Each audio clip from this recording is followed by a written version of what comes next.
ನೀನಾದೇನ ಇಂದಿನ ಸಂಚಿಕೆಯಲ್ಲಿ. ಬೆಂಕಿಯವರು ಹೇಳ್ತಾರೆ, ಹಲೋ ಸರ್, ಚೆನ್ನಾಗಿದೆ ಸರ್, ಭೂಮಿ ಚೆನ್ನಾಗಿದೆ, ಬಂಗಾರದಂಥ ಭೂಮಿ, ನಿಮಗೆ ಕಡಿಮೆ ಬೆಲೆಗೆ ಕೊಡಿಸ್ತೀನಿ, ನಾನು ಕಮಿಷನ್ ಕೂಡ ಕಡಿಮೆನೇ ತಗೊಳ್ತೀನಿ ಸರ್ ಅಂತ ಹೇಳ್ತೀನಿ. ಹಲೋ ಹಲೋ ಹಲೋ ಅಂತ ಹೇಳ್ತಾರೆ. ಅಷ್ಟರಲ್ಲಿ ಓನರ್ ಕಟ್ ಮಾಡಿಬಿಡ್ತಾರೆ. ಯಾಕೋ ಏನು ಒಂದು ವಾರದಿಂದ ಇದೇ ಥರ ಆಗ್ತಾಯಿದೆ, ಬಂದಂಥ ಡೀಲ್ ಬರೀ ಕ್ಯಾನ್ಸಲ್ ಆಗ್ತಾಯಿದೆ ಅಂತ ವೆಂಕಿಯವರು ಹೇಳ್ತಾರೆ. ಹೌದಾ, ಯಾರ್ದು ಏನು ಬಿಡು, ಕೆಲಸ ಏನು, ಒಂದು ಕೆಲಸ ಮಾಡೋರಿಗೆ ಎಲ್ಲ ಯಾವುದಾದ್ರೇನು ಸರಿ ಹೋಗುತ್ತೆ ಅಂತ ಜಯಮ್ಮ ಅವರು, ಅವರಮ್ಮಯವರು ಹೇಳ್ತಾರೆ. ಯಾಕೋ ಏನೋ ಅಮ್ಮ ಗೊತ್ತಿಲ್ಲ, ನನಗೆ ಈ ಥರ ಆಗ್ತಾಯಿದೆ ಅಂತ ವೆಂಕಿಯವರು ಹೇಳ್ತಾರೆ. ಯಾರು ಕಣ್ಣು ಬಿದ್ದಿದೆಯೋ ಏನೋ, ಯಾರಾದರೂ ಏಳಿಗೆ ಆಗ್ತಾಯಿದ್ರೆ ಅವರು ಕಣ್ಣು ಬಿದ್ದೇ ಹಾಳಾಗಿಬಿಡುತ್ತೆ ಅಂತ ಶೈಲು ಅವರು ಹೇಳ್ತಾರೆ. ಇಲ್ಲ, ಯಾಕೋ ಅಂದರೆ ನಮಗೂ ಬೇಕು ಯಾರು ಏನೋ ಬೇಕಂತ ಅರ್ಧನೇ ಮಾಡ್ತಾಯಿದ್ದಾರೆ ಏನೋ ಅಂತ ಜಯಮ್ಮ ಅವರು ಹೇಳ್ತಾರೆ. ನೀವು ವಿಷ್ಣು ಹೇಳ್ದ ಹಾಗೆ ಅಂತ ಜಯಮ್ಮ ಅವ್ರು ಹೇಳ್ತಾರೆ. ನಾವು ನಿನ್ನೆ ಪೇಟೆಗೆ ಹೋದಾಗ ಯಾರೋ ಹುಡುಗರು ಪೇಪರ್ ಎಸೆಯೋದು ಮಾಡ್ತಾಯಿದ್ರು ಅಂತ ಜಯಮ್ಮ ಅವ್ರು ಹೇಳ್ತಾರೆ. ಅಮ್ಮ, ನನಗ್ಯಾಕೆ ನೀವು ಹೇಳಿಲ್ಲ, ನಾ ಅವ್ರಿಗೆ ಸರಿಯಾಗಿ ಬುದ್ಧಿ ಕಳಿಸ್ತೀನಿ ಅಂತ ವೇದ ಅವರು ಹೇಳ್ತಾರೆ. ಅಲ್ಲಮ್ಮ ವೇದ, ಅವ್ರು ಯಾರೋ ಮಾರ್ಕೆಟಲ್ಲಿ ಆ ಥರ ಹೇಳ್ತಾರೆ ಅಂತ ಎಲ್ಲರಿಗೂ ಹೇಳೋಕ್ಕಾಗುತ್ತಾ ಅಂತ ಹೇಳ್ತಾರೆ ಅವ್ರ ಮಾವ. ಕಡೆಗೆ ವೇದ, ಅಲ್ಲ ಮಾವ, ಮಧ್ಯಾಹ್ನ ಅವ್ರಿಗೆ ರೇಗಿಸ್ತಾರೆ ಅಂದರೆ ಗಾಂಧೀಜಿಯವರು ಹೇಳಿಲ್ವ, ಯಾವಾಗ 12 ಗಂಟೆಗೆ, ರಾತ್ರಿ 12 ಗಂಟೆಗೆ ಹೆಣ್ಮಕ್ಳು ತಿರುಗಾಡ್ತಾರೆ ಆವಾಗ ಸ್ವಾತಂತ್ರ್ಯ ಸಿಗೋದು ಅಂತ. ಆವಾಗ ಅವ್ರ ಮಾವ ಹೇಳ್ತಾರೆ, ಅಲ್ಲಮ್ಮ, ಅದೇ ಗಾಂಧೀಜಿ ಹೇಳಿದ್ದಾರೆ, ಒಂದು ಕೆನ್ನೆ ಹೊಡೆದ್ರೆ ಮತ್ತೊಂದು ಕೆನ್ನೆ ತೋರಿಸು ಅಂತ. ಅವರು ಆ ಥರ ಮಾಡಿದಾಗ ಯಾರು ಅವ್ರು ನಮ್ಮನ್ನು ದ್ವೇಷಿಸ್ತಾರೋ ಅವ್ರಿಗೆ ಸ್ಪಂದಿಸದೇ ಇರುವಾಗ ಅವರು ಸುಮ್ಮನಾಗ್ಬಿಡ್ತಾರೆ ಅಂತ ಮಾವ ಅವರು ಹೇಳ್ತಾರೆ. ಅಷ್ಟೊತ್ತಿಗೆ ಮೇಷ್ಟ್ರೇ ಅಂತ ಒಬ್ರು ಕರೀತಾರೆ. ಯಾರಪ್ಪ ನೀವೆಲ್ಲ ಅಂತ ಕೇಳ್ತಾರೆ ಮೇಷ್ಟ್ರು. ಏನು ಅಂತ ಎಲ್ಲರೂ ಎದ್ದು ನಿಂತ್ಕೊತಾರೆ. ಅಷ್ಟೊತ್ತಿಗೆ ನಿಲ್ರಿ, ತಿಂಡಿ ತಿನ್ಕೊಂಡು ಮಾತಾಡೋಣ, ಹೊಟ್ಟೆ ಹಸಿತಾ ಇದೆ ಅಂತ ರೌಡಿಗಳು ಬಂದು ಅಲ್ಲಿರೋ ತಿಂಡಿ ಪ್ಲೇಟನ್ನು ತಗೊಂಡು ಕೂತ್ಕೊಳ್ತಾರೆ.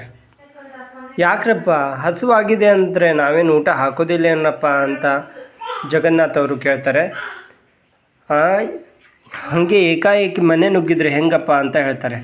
ಆಗ ಅವರು ರೌಡಿ, ಇದು ಈ ಸೆಕೆಂಡಿಂದ ನಮ್ಮ ಮನೆ, ಇದು ನಮ್ಮ ಬಾಸು ಕೊಂಡ್ಕೊಂಡಿದ್ದಾರೆ ಅಂತ ಅಲ್ಲಿರೋ ರೌಡಿ ಕುತ್ಕೊಂಡು ಹೇಳ್ತಾರೆ ತಿಂಡಿ ತಿನ್ಕೊಂತ. ವಿಕ್ರಮ್ ಆಟೋ ರಿಕ್ಷಾನ ನಿಲ್ಲಿಸಿ ಕೆಳಗಡೆ ಇಳಿತಾರೆ. ಇಳಿದು ಕಾಲರನ್ನು ಏರಿಸ್ತಾರೆ. ಆಗ ರೌಡಿ ಹಿಡಿದು, ಏನು ಕಾಲರ್ ಏರಿಸ್ತಿದ್ಯಾ, ಆಟೋ ಹೊಡೆಯೋರೆಲ್ಲ ಸಾರಥಿ ಆಗಲ್ಲ, ಕಾಲರ್ ಏರಿಸೋರೆಲ್ಲ ಶಂಕರ್ನಾಗಲ್ಲ ಅಂತ ಹೇಳ್ತಾರೆ. ನೀವು ಯಾರು ಹೆದರ್ಕೋಬೇಡಿ, ನಿಮಗೆ ಹೊಡೆಯಲ್ಲ ಅಂತ ಹೇಳ್ತಾರೆ ವಿಕ್ರಮ್. ಏನು ಗುರಾಯಿಸ್ತಾ ಇದೆಯಾ ಅಂತ ಅಲ್ಲಿ ಒಬ್ಬರು ಕೇಳ್ತಾರೆ. ಆಗ ನೀವು ಯಾರು ಈಗ ಹೊಡೆಯೋದೇ ಬಿಟ್ಬಿಟ್ಟಿದ್ದೀನಿ, ನನ್ನ ಕಾಲು ಕೆಳಗಡೆ ಇರೋರೆ ನನ್ನ ಪಕ್ಕದಲ್ಲೇ ಕಾಲಿಟ್ಟರು ಏನೂ ಮಾಡಿಲ್ಲ ಅಂದರೆ ನಾ ಏನು ಹೊಡಿತೀನಿ ಅಂದರು ನಿಮಗೆ ಅಂತ ವಿಕ್ರಮ್ ಅವ್ರು ಹೇಳ್ತಾರೆ. ಆಗ ಅಲ್ಲಿ ಪಕ್ಕದಲ್ಲಿ ಅವರು ವಿಕ್ರಮನ್ನು ನೋಡಿ ಅವ್ರ ಮಾವ ಕಾರ್ ನಿಲ್ಲಿಸ್ತಾರೆ ಹೋಗ್ತಾ ಇರುವಾಗ.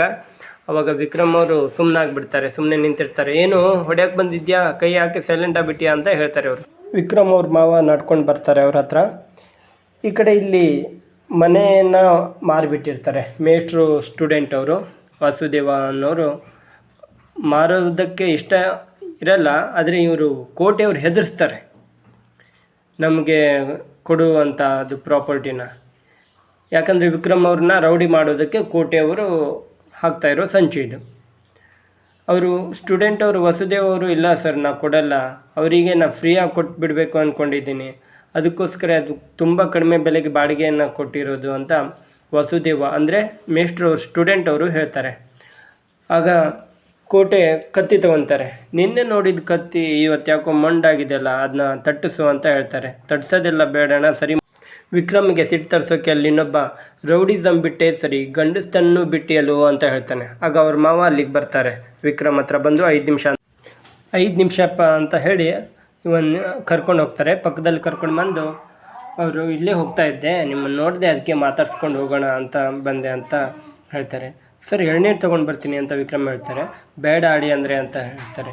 ಆಗ ಸರ್ ನೀವು, ಹಾಂ ಹೌದಪ್ಪ, ಅವ್ರು ಇಷ್ಟೆಲ್ಲ ಮಾತಾಡಿದ್ರು ನೀವು ತಾಳ್ಮೆ ಕಳ್ಕೊಂಡಿಲ್ಲಲ್ಲ ಅಂತ ಹೇಳ್ತಾರೆ. ಅವರು ಅಷ್ಟೆಲ್ಲ ಮಾತಾಡ್ತಾಯಿದ್ರು, ನೀವು ತಾಳ್ಮೆ ಕಳ್ಕೊಳ್ಳಿಲ್ಲ ಅಲ್ಲ, ನನ್ನ ಮಗಳ ನಿರ್ಧಾರ ಸರಿಯಾಗಿದೆ ಅಂತ ಹೇಳ್ತಾರೆ. ಅದಕ್ಕೆ ಥ್ಯಾಂಕ್ ಯು ಅಂತಾರೆ. ಅದಕ್ಕೆಲ್ಲ ಥ್ಯಾಂಕ್ಸ್ ಯಾಕಪ್ಪ ಅಂತ ಅವ್ರ ಮಾವ ಹೇಳ್ತಾರೆ. ಅಲ್ಲಪ್ಪ, ನನ್ನ ಒಂದು ಮಾತು ಹೇಳ್ತೀನಂದರೆ ಹಾಂ ಈಗ ಸರ್ ಏನೋ ಹೇಳಕ್ಕೆ ಬಂದ್ರಿ ಹೇಳ್ರಿ ಅಂತಾರೆ. ಆಗ ನನ್ನ ಸ್ನೇಹಿತನಿಗೆ ಹೇಳಿ ಒಂದು ಒಳ್ಳೆ ಕೆಲಸ ಕೊಡಿಸ್ತೀನಿ ಅಂತ ಹೇಳ್ತಾರೆ ಅವ್ರ ಮಾವ. ಬೇಡ ಸರ್, ಆಟೋ ಹೊಡೆಯೋದು ಒಂದು ಒಳ್ಳೆ ಕೆಲಸ, ಎಲ್ಲರಿಗೂ ಸೇವೆ ಮಾಡುವಂಥ ಅವಕಾಶ ಸಿಗುತ್ತೆ. ಮತ್ತು ಆಟೋ ಮೇಲೆ ಕೂತ್ಕೊಂಡ್ರೆ ಯಾವ ಬಿಸ್ನೆಸ್ಮನ್ಗೂ ಕಡಿಮೆ ಇಲ್ಲ ಅಂತ ಅನಿಸುತ್ತೆ ಅಂತ ಹೇಳ್ತಾರೆ. ಸ್ವಾಭಿಮಾನದಿಂದ ದುಡಿತೆ ಅಂತ್ಯ, ದುಡಿ ಚೆನ್ನಾಗಿರು ಅಂತ ಹೇಳ್ತಾರೆ. ಅವರಿಗೂ ಅಲ್ಲಿ ನಿಂತವರಿಗೆ ರೌಡಿಗಳಿಗೆ ತಾಳ್ಮೆ ಕಳ್ಕೊಬೇಡಿ ಅಂತ ಹೇಳಿ ಅವರು ಹೊರಟು ಹೋಗ್ತಾರೆ. ಇವರು ರೌಡಿಗಳು ವೇಟಿಂಗ್ ಅಂತಾರೆ, ಯಾಕೋ ಫೈಟಿಂಗ್ ಅಂತ ಅಲ್ಲಿ ಇನ್ನೊಬ್ಬ ರೌಡಿ ಹೇಳ್ತಾನೆ, ಕುಡ್ದಿದ್ದೆಲ್ಲ ಇಳಿದೋಯ್ತು ಬರ್ರೋ ಹೋಗೋಣ ಅಂತ ಹೇಳಿ ಅವರು ಹೋಗ್ತಾರೆ. ಈ ಕಡೆ ಕೋಟೆ ಮೇಷ್ಟ್ರು ಅವರ ಸ್ಟೂಡೆಂಟನ್ನು ಕರ್ಕೊಂಡು ಬಂದಿರ್ತಾರೆ. ನಾಳೆ ರಿಜಿಸ್ಟರ್ ಆಫೀಸಲ್ಲಿ ಅಪಾಯಿಂಟ್ಮೆಂಟ್ ಇಟ್ಕೊಳ್ತೀನಿ, ಬರ್ತೀಯಾ ಅಂತ ಕೇಳ್ತಾರೆ. ಹಾಂ ಸರ್ ಅಂತ ಹೇಳ್ತಾರೆ. ಅವರಿಗೆ ಹೆದರ್ಸಿರ್ತಾರೆ ವಾಸುದೇವ್ ಅವರಿಗೆ. ಪ್ರೀತಮ್, ಮೊದಲು ನಾನು ಹೇಳ್ತೀನಿ, ಅವ್ರು ಕೇಳಲಿಲ್ಲ ಅಂದರೆ ಈ ಥರನೇ ಹೇಳೋದು ಅಂತ ಕೋಟೆ ಅವರು ಹೇಳ್ತಾರೆ. ನನ್ನ ಮಾತು ಕೇಳಿದ್ರೆ ಹಾಗೆ ಡೈರೆಕ್ಟಾಗಿ ಹೋಗ್ತೀರಾ ಇಲ್ಲಿ ಬಂದವರು, ಇಲ್ಲಾಂದರೆ ಅಂಗವಿಕಲರಾಗಿ ಹೋಗ್ತಾರೆ ಅಂತ ಹೇಳ್ತಾರೆ ಕೋಟೆ ವಾಸುದೇವ್ ಅವರಿಗೆ. ನಾಳೆ ರಿಜಿಸ್ಟರ್ ಆಫೀಸ್ ಅಂತ ಹೇಳ್ತಾರೆ.